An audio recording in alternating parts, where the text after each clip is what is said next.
I'm considering painting my interior in the palette of Scandinavia, whites, shades of grey, etc. Is this a good palette to try?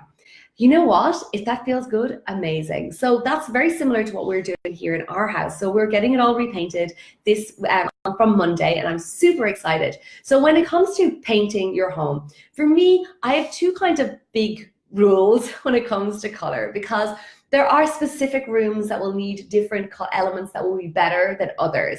Now, but the two elements that I find that are kind of the most like tricky to work with in a house are fire element and water element. So these two elements are the ones that I really try and recommend people to stay clear of. So you're going for whites and shades of gray, which are pretty metal. They're kind of metallic, or they're pastels. That's quite the metal element. So it's fine to have those colors and to go with them. And I like the idea of having your like a black, more like a blank canvas, and then adding pops of color. This really goes well with people who are part of our Feng Shui Master Program, because they can literally bring it like cushions in. If they need specific elements at specific years, you can work with cushions or throws or artwork and bring in the color that way and really work with what feels good. So I like the idea of having your house kind of calm and then adding the pops of color where you need it. So that's a great place to start with, is to have that kind of blank canvas. So as I was saying, the two colors I would recommend kind of minimizing are blue.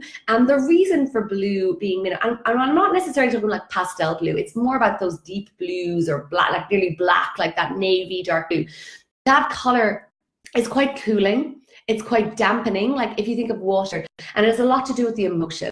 So I would steer clear of that, and especially say in a bedroom, you want to feel snug and cozy in a bedroom. You don't want to feel cold or that kind of dampening color. So that would be one with the blue.